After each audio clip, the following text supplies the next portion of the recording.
Amén, muy buenas tardes, ¿cómo están? Los que no fueron a nuestra actividad de boliche para miembros se la perdieron. Estuvo chilerísima.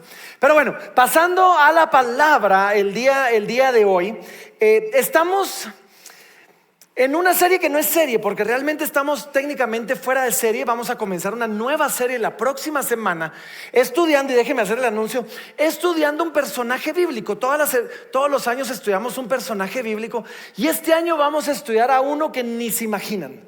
Vamos a estudiar a Judas. Judas, el que entregó al Señor. Y miren, hay muchísimo que podemos aprender de Judas. Pero mientras tanto, detuvimos un pequeño momento en nuestras series para recordar de la visión que lanzamos el año pasado, ese llamado que tenemos de compartir nuestra fe, de hablar acerca del Señor con libertad con algunos. Ahora, déjenme preguntarles algo para entrar a este mensaje. ¿Cuántos aquí padecen o han padecido del nervio ciático? Los que no levantaron las manos, Dios los bendiga. Hay una envidia no muy saludable ahorita en mí. No, miren, hace unos 25 años quizás esto. Y digo 25 porque llevo 23 de casados y era todavía soltero, pero ya era novio de Carol. Así que digamos 25 años. Hace unos 25 años yo estaba padeciendo el nervio ciático así feo. Me había golpeado jugando fútbol americano en la playa. ¿Sí? Se suponía que era solo de touch, pero se lo tomaron muy en serio los amigos. Y bueno, se venía empeorando y se venía empeorando. Y los que han padecido el nervio ciático saben que de repente comienza a jalar y es horrible. Y yo había llegado ya a un punto donde ya no me podía ni sentar. O sea, yo iba a visitar a Carol, que era mi novia en aquel entonces, y era una visita así parados, porque no podía yo sentarme en la sala, hasta que llegó el momento, y los que han estado así, llega el momento donde uno dice: no, tengo que hacer algo. Tengo que hacer algo porque no puedo seguir así. Pero la idea de que me operaran, a mí sí no, eso de que yo sí no quería. A mí sí no me gustaba esa idea. Y entonces me estaba haciendo el loco y estaba posponiéndolo, hasta que de repente alguien me recomendó un doctor. Y este doctor hacía un procedimiento que se llama tracción. No sé si alguien lo conoce, pero básicamente la tracción lo cuelgan a uno por 3 días. O sea, y cuando digo lo cuelgan es literal. Uno se va, se acuesta en una cama, le ponen un como corsé a uno aquí, le tiran pitas con pesas de gimnasio, ¿sí? Lo tiran así por el borde de la cama y lo comienzan a estirar a uno. Y uno llega así como que: ay, pero si esto no es nada. Y como a la hora uno comienza: no, esto sí es algo. Y ahí como a las 2 horas de al baño. Y bueno, 3 días ahí pasé, pero saben, fue mágico. O sea, de verdad, yo salí y no me ha vuelto a molestar. En general, pues ahorita me está molestando, pero por otro tema, no tiene nada que ver con ese tema. De verdad fue mágico. Y miren, varios en la iglesia, y más me pasó en el primer servicio, después de contar esta historia, varios se me acercaron pidiéndome el teléfono del doctor. Ni siquiera sé si sigue vivo. Era grande hace 25 años y yo todavía tengo un número de hace 25 años y una dirección, así que ahí se las paso si quieren. Pero varios aquí en la iglesia a veces se me han acercado después del servicio en el lobby y me dicen: pastor, ¿podría orar por mí? Es que fíjese que he estado malo de la espalda, he estado malo del nervio ciático y estamos viendo de operarnos. Y yo les digo: no te operes, tengo un doctor.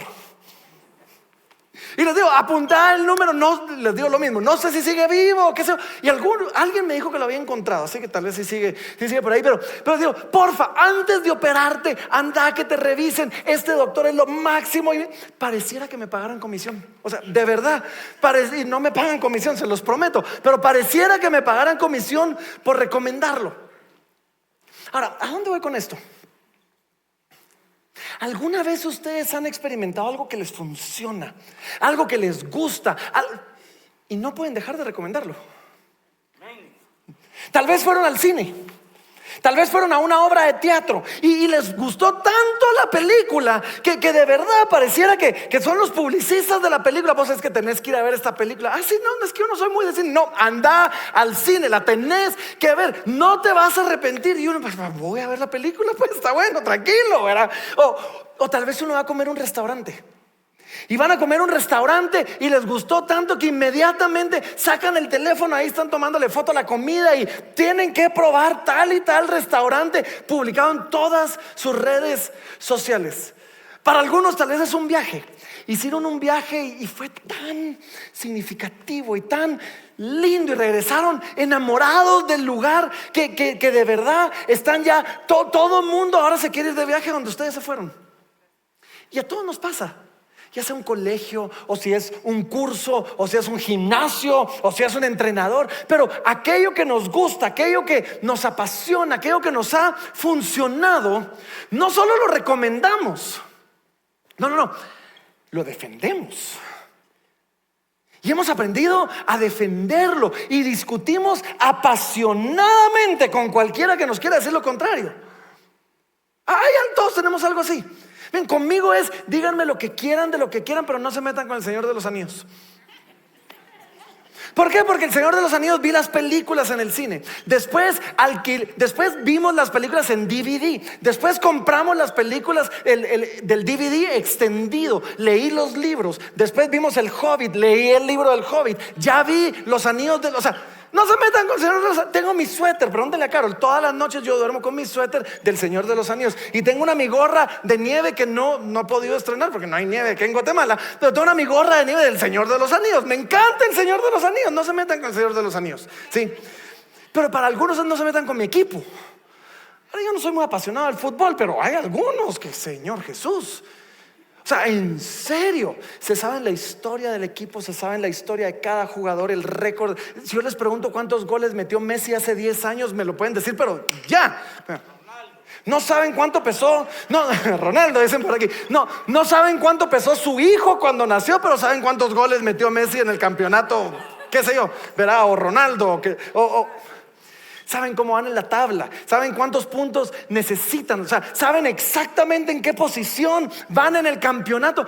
Yo me enteré esta semana que acabábamos de comenzar un nuevo campeonato con mi hijo y yo ni enterado, pero cuidadito, no. O sea, cuando es algo que nos apasiona, cuando es algo que nos gusta, cuando es algo que nos impacta, cuando es algo que funciona, lo recomendamos, lo defendemos. Y ojo, no necesitamos que nadie nos pida que lo hagamos. No necesitamos que nadie nos entrene para hacerlo. Lo hacemos simplemente de manera natural, ¿o no? Lo hacemos de manera apasionadamente. Y esto es lo que pasa. Miren, se los quiero poner en la pantalla para que lo vean bien y para que les caiga. Todos, tú y yo, todos somos evangelistas. O sea, nos gusta compartir y apologistas. Estos defendemos de aquello que amamos. Todos nosotros somos evangelistas, queremos convencer a todos que amen lo mismo que nosotros amamos. Y somos apologistas, queremos defender aquello que nosotros amamos. Y esto funciona para todo en nuestra vida, excepto por alguna razón que no termino de entender a veces, de nuestra fe. Ahí nos cuesta más. Ya nos tienen que andar empujando y nos tienen que andar rogando. Y el problema, como lo acabamos de ver, no es que no sepamos hacerlo. No sabemos hacerlo. El problema, y esta es mi teoría, el problema, y esto es lo que pienso yo con todo mi corazón, es que Cristo a veces ya no nos asombra tanto como antes. Ahora, en la Biblia vemos historias de personas que no se podían quedar callados. Vemos historias de personas que no aguantaban las ganas de contar lo que el Señor había hecho. Y que hoy les quiero compartir, 5 historias, quiero que veamos. Y las vamos a ir leyendo y vamos a ir viendo el corazón que había en ellos. Y después vamos a aprender un poquito acerca de ellos y cómo nosotros podemos aprender de ellos. Así que la primera, acompáñenme rápidamente a Mateo capítulo número 9. Evangelio de Mateo, capítulo número 9, versículo número 27. Y dice así, pasando Jesús de allí, le siguieron 2 ciegos, dando voces y diciendo: ten misericordia de nosotros, hijo de David. Y llegado a la casa, vinieron a él los ciegos, y Jesús les dijo: ¿creéis que puedo hacer esto? Y ellos dijeron: sí, Señor. Entonces les tocó los ojos, diciendo: conforme a vuestra fe os sea hecho. Y los ojos de ellos fueron abiertos. Y Jesús les encargó, miren esto, rigurosamente, diciendo: mirad que nadie lo sepa. Pero salidos ellos, divulgaron la fama de él por toda aquella tierra. 2 ciegos están persiguiendo al Señor por donde va. Le están gritando: Señor, ten misericordia de nosotros. Llega el momento donde lo alcanzan. Y el Señor tiene misericordia de ellos, les dice: hey, ¿creen que puedo hacerlo? Sí, Señor, creemos. Ok, conforme a su fe se ha hecho. Y son abiertos sus ojos. Y los ciegos que antes no miraban, ahora podían ver. Y el Señor les dice: solo una cosa les pido. Todo lo contrario, no le digan a nadie. Es más, dice, rigurosamente les pidió que no le dijeran a nadie. Y ellos rigurosamente no le hicieron caso.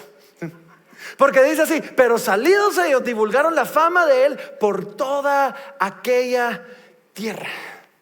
Miren este otro, gente que el Señor todavía les dice: no lo hagan. Un leproso en Marcos capítulo número 1 y versículo 40 dice: vino a él un leproso, rogándole en cada la rodilla, le dijo: si quieres puedes limpiarme. Y Jesús, teniendo misericordia de él, extendió la mano y le tocó y le dijo: quiero, sé limpio. Y así que él hubo hablado, al instante la lepra se fue de aquel y quedó limpio. Entonces le encargó otra vez rigurosamente y le despidió luego y le dijo: mira, no digas a nadie nada, sino ve, muéstrate al sacerdote, ofrece por tu purificación lo que Moisés mandó para testimonio a ellos. Pero oído él, comenzó a publicarlo mucho y a divulgar el hecho, de manera que ya Jesús no podía entrar abiertamente en la ciudad, sino que se quedaba fuera en los lugares desiertos y venían a él de todas partes. Otro, una sanidad inmediata de un hombre rechazado completamente por la sociedad. No una sanidad progresiva, no, automático.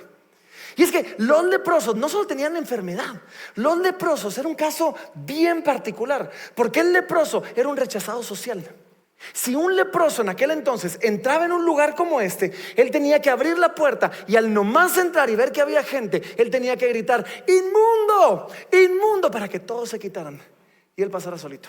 Imagínense eso. O sea, no solo tener que sufrir con la enfermedad, sufrir con el rechazo, sufrir con el desprecio de la sociedad. Muchos terminaban como mendigos, pidiendo y rogando por la compasión de la gente, a veces afuera de la ciudad. Y el Señor los sana, y los sana inmediatamente, y le dice nuevamente: una cosa te pido, rigurosamente, no le digas a nadie. Y él una cosa hace, rigurosamente comienza a compartirlo. Dice, él comenzó a publicarlo mucho, de tal manera que ya Jesús no podían entrar a la ciudad. Ya la gente se agolpaba: este es el que hace milagros, y llegaban todos ahí. Pasó también otra vez con un sordo. Miren esto, Marcos capítulo 7 dice: volviendo a salir de la región de Tiro, vino por Sidón al mar de Galilea, pasando por la región de Decápolis. Y le trajeron un sordo y tartamudo y le rogaron que le pusiera la mano encima. Y tomándole aparte de la gente, metió los dedos en las orejas de él y escupiendo tocó su lengua. Y levantando los ojos al cielo gimió y le dijo: Efata, es decir, sé abierto. Al momento fueron abiertos sus oídos, y se desató la ligadura de su lengua y hablaba bien. Y les mandó otra vez que no le dijesen a nadie. Pero cuanto más les mandaba, tanto más y más lo divulgaban. Y en gran manera se difundía, se maravillaban diciendo: bien lo ha hecho todo, hace a los sordos oír y a los mudos hablar. Ahora, este es un milagro con técnica algo extraña. O sea, yo una vez oí un pastor que dice que orando le decía: Señor, yo me hubiera gustado ser uno de tus discípulos y verte cuando tú hacías los milagros. Y dice que oye la voz del Señor que le dice: te hubieras perdido. En el momento, el primer sordo que yo le escupo, te hubiera salido huyendo. Sí, pero no, el Señor le mete los dedos en los oídos, le escupe la lengua y lo sana. Y otra vez le encarga, por más que les encarga que no lo divulguen, más lo hacen. Por un momentito, mientras me estaba preparando, de verdad, por un momentito dije: voy a predicar un sermón de psicología inversa. Sí, les voy a decir: nadie predique, tal vez así, por más que les diga, más lo hacen. Sí, pero no, vemos que esta gente, todo lo contrario, mientras más les pedían, más lo hacían. Mientras más les pedían que no lo hicieran, más lo hacían. Y yo me pregunto, ¿por qué? ¿Por qué pedirles que guardaran silencio? Y la verdad es que no lo sabemos. Ahora, pueden haber varias razones. Primera puede ser simplemente una cuestión de tiempo. Cuando Jesús hace el milagro de convertir el agua en vino, le dice a su madre, le dice: todavía no ha venido mi hora, o sea, tranquila. Y tal vez esta era una forma del Señor decir: todavía no es tiempo que todo el mundo lo sepa, porfa, no lo compartan. Puede ser simplemente una cuestión de logística. Ya vieron que, cuanto más hablaban, la gente se la golpeaba, no lo dejaban ni caminar. Había momentos donde él se tenía que ir a refugiar a una casa y había gente afuera, tuvieron que romper un techo para que, o sea, tal vez era una cuestión de, todavía no es momento porque no puedo ni entrar a la ciudad. Ahora, mientras estudiaba, leí algo. Y algunos que ya me conocen saben que Matthew Henry es mi comentarista favorito. Y Matthew Henry decía algo diferente, pero que me llamó mucho la atención. Y miren esto, decía así, dice: algunos piensan que Cristo, al mantenerlo en secreto, mostró su desagrado contra la gente de Capernaum, que había presenciado tantos milagros y sin embargo no creían. Nótese que silenciar a quienes proclaman las obras de Cristo es un juicio para cualquier lugar o pueblo.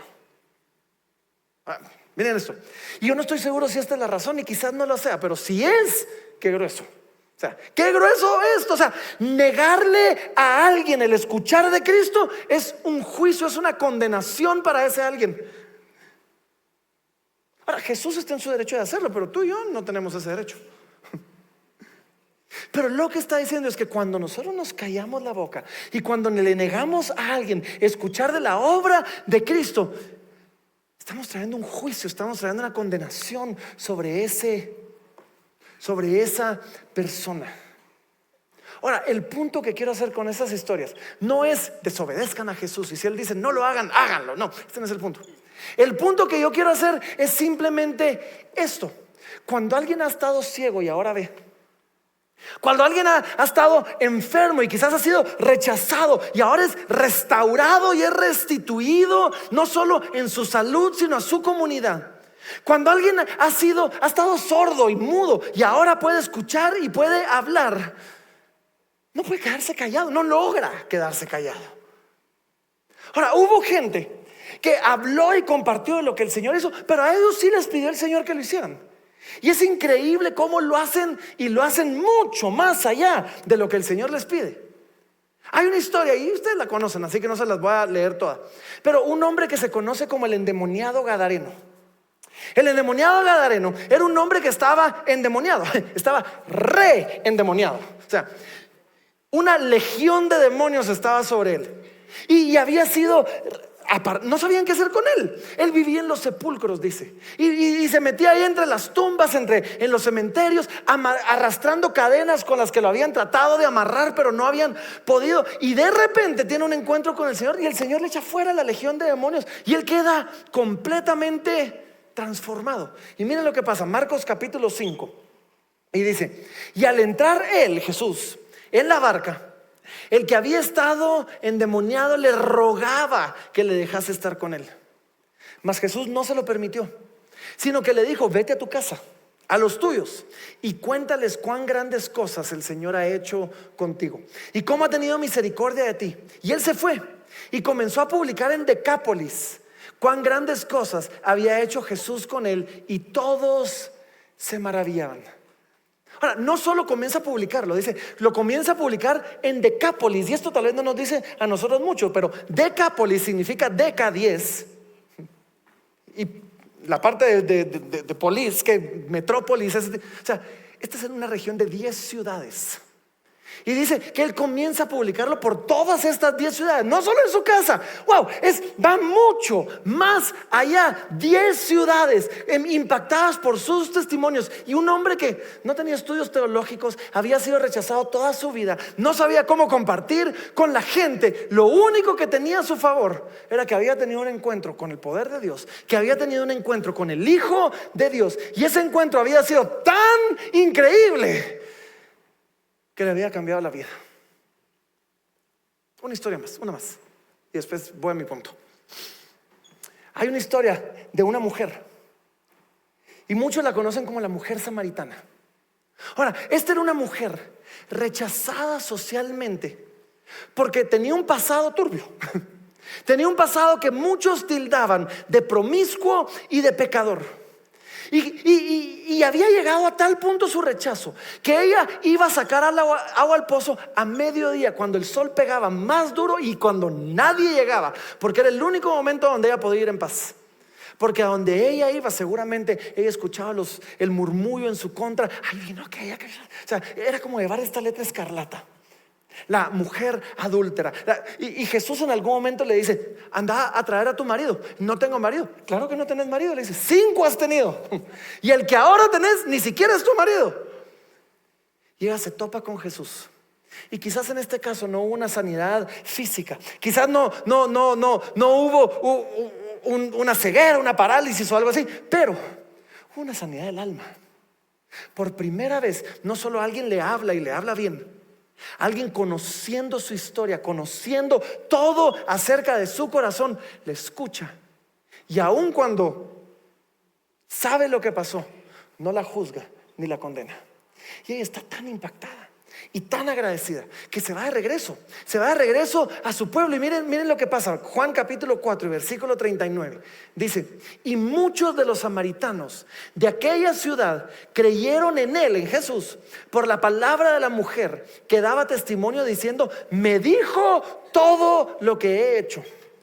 Brínquense uno, versículo 41 dice: y creyendo muchos más por la palabra de él, y decían, y creyeron, muchos más por la palabra de él, y decían a la mujer: ya no creemos solamente por tu dicho, porque nosotros mismos hemos oído y sabemos que verdaderamente este es el Salvador del mundo, el Cristo.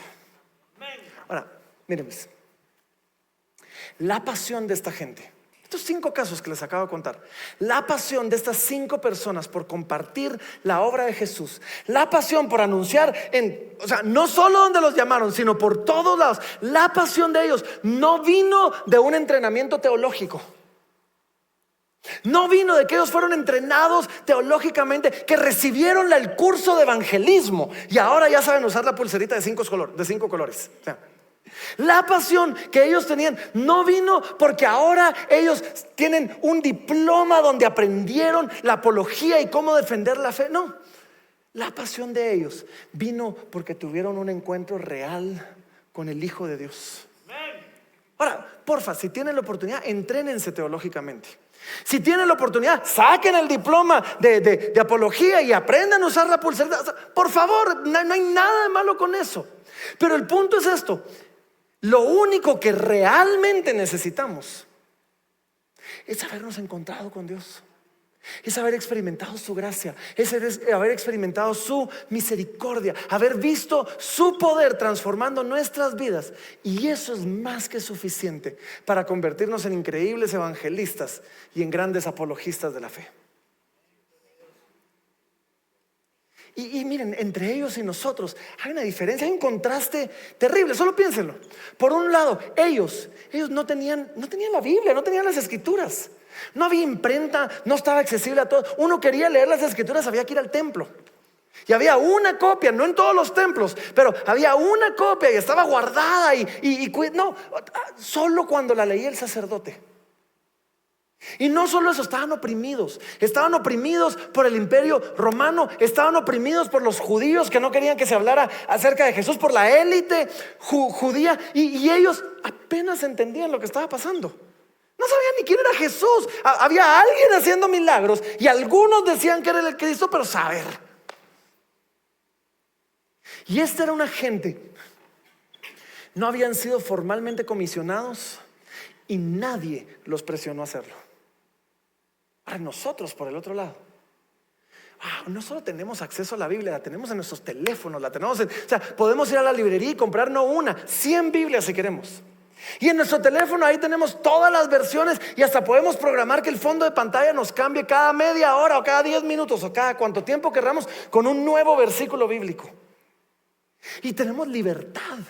Nadie nos está oprimiendo, nadie nos está diciendo que no lo hagamos. Y ahora sí sabemos quién era Jesús. Tenemos 2000 años de contexto histórico, 2000 años de ver que hubo un hombre que cambió la historia en el antes y después de Cristo.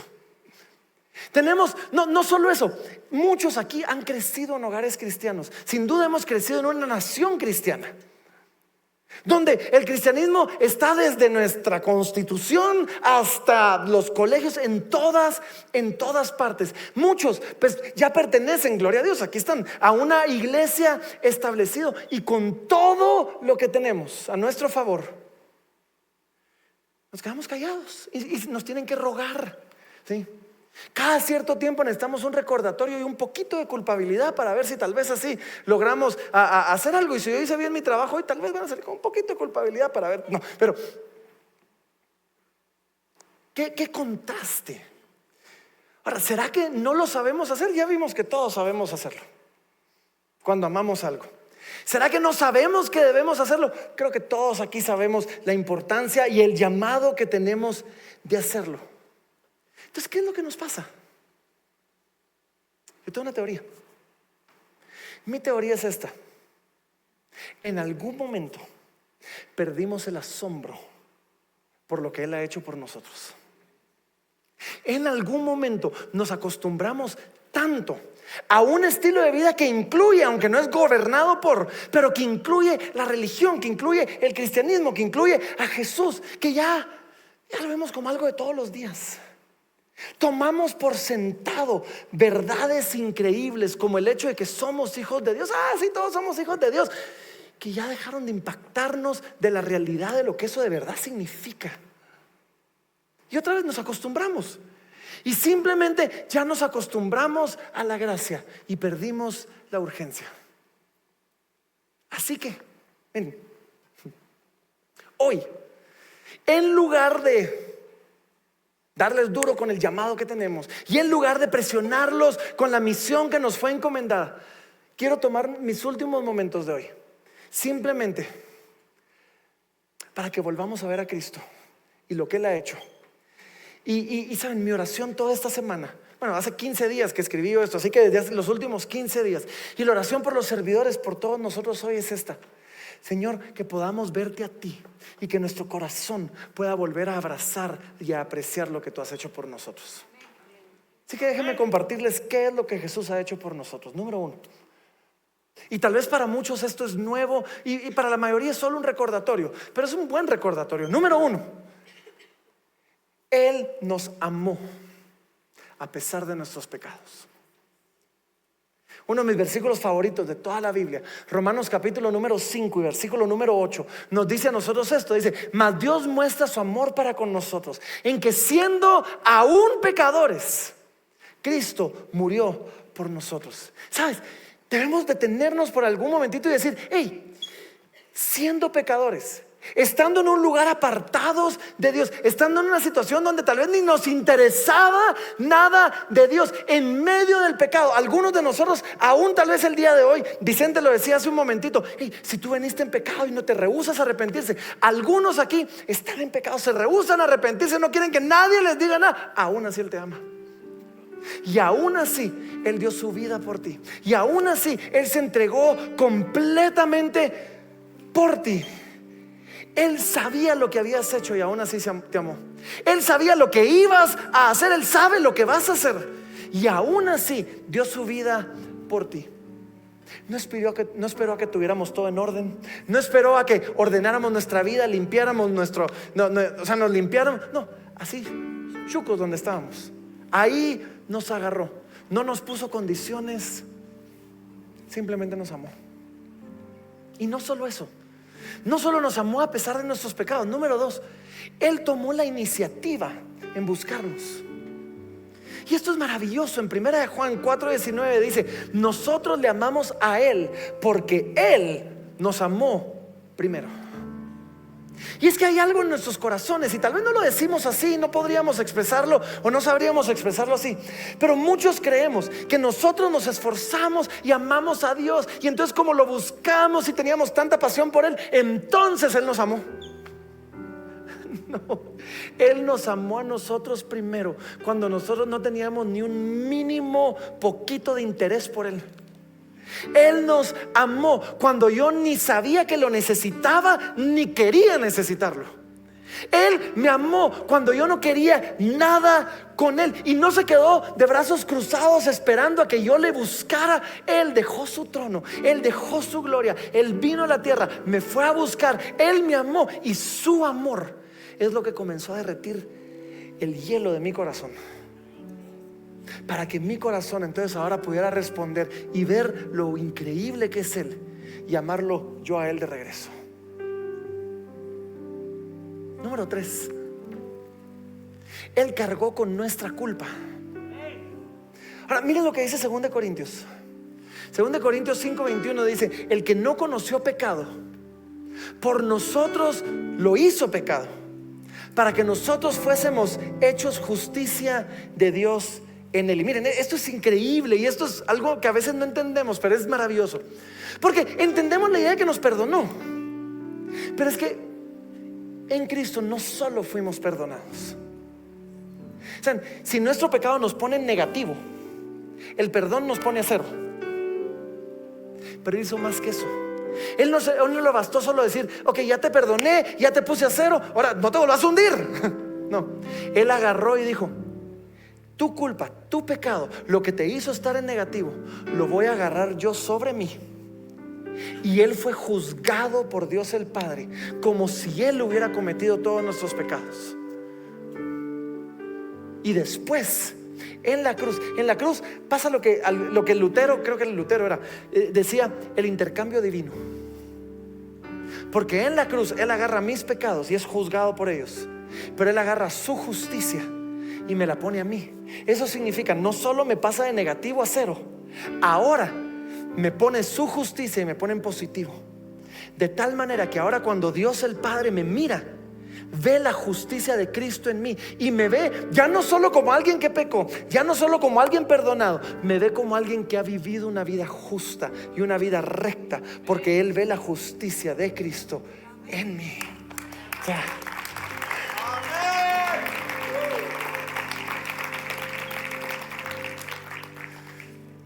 ¿qué hay más? Número 4, miren esto: Él nos hizo nuevos.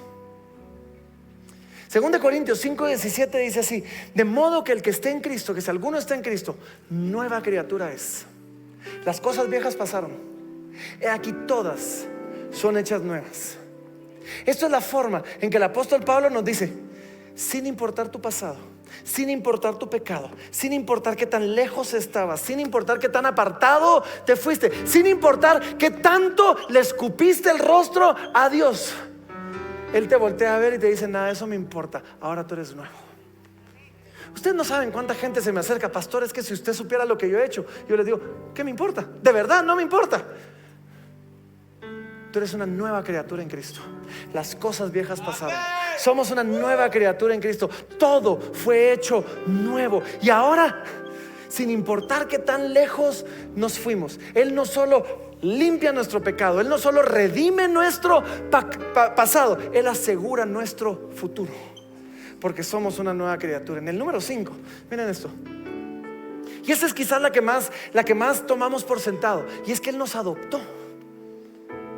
Les voy a leer un texto. Romanos 8:15 dice: pues no habéis recibido el espíritu de esclavitud para estar otra vez en temor, sino que habéis recibido el espíritu de adopción, por el cual clamamos: Abba, Padre.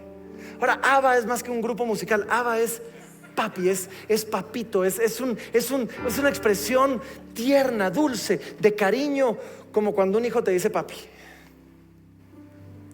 ¿Y saben qué significa esto? Y es que como el hijo pródigo se fue y le dio la espalda a su padre y se alejó, y un día se da cuenta de lo que hizo y dice: voy a regresar a ver si tal vez me reciben como un siervo, como un sirviente.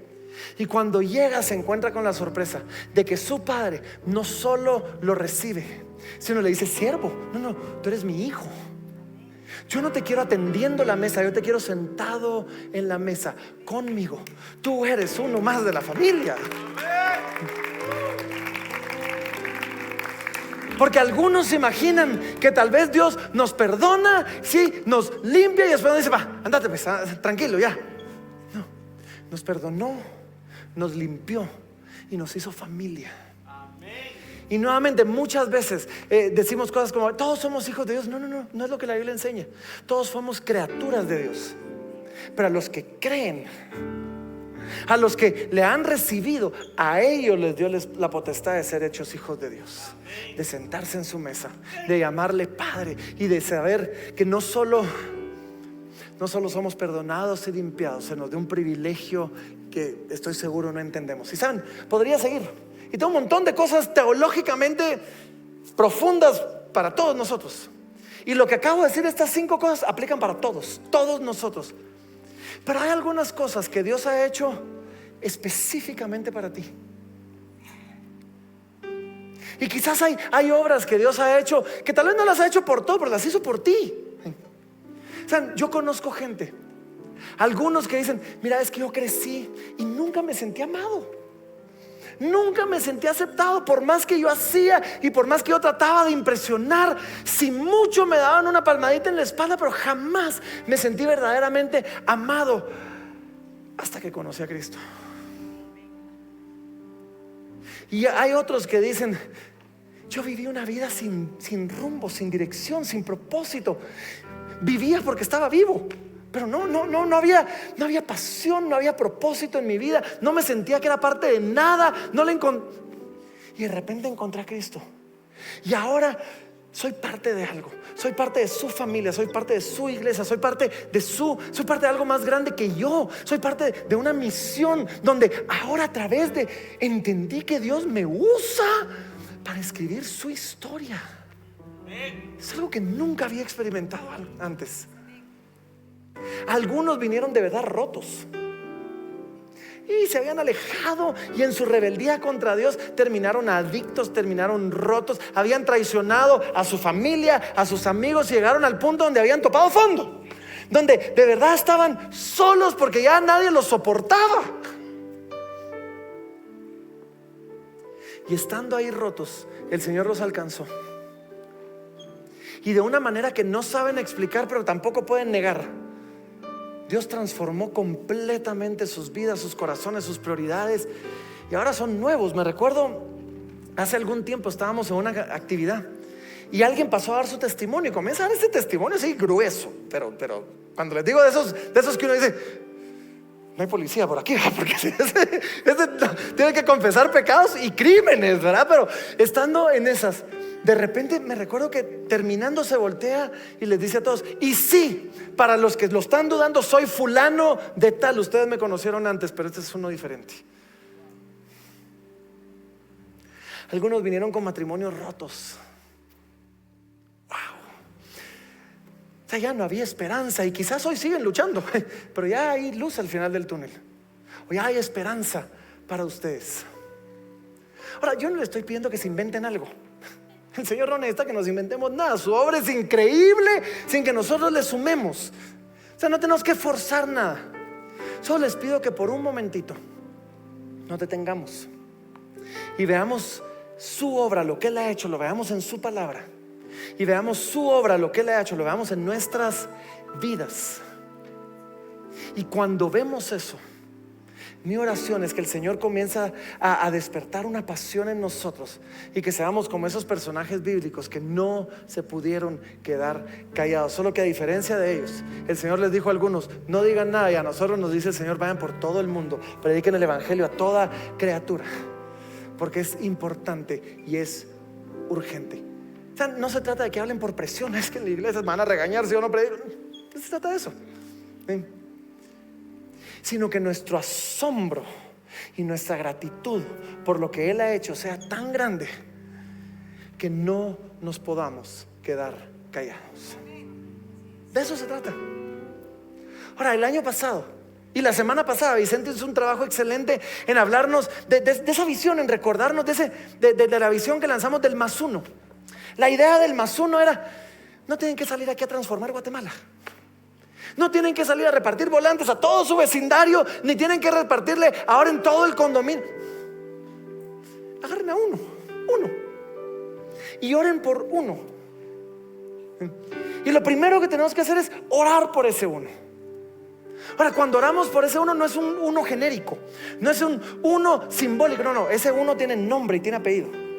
O sea, ¿quién es una persona que tú dices, me encantaría verlo a él experimentar lo que yo he experimentado?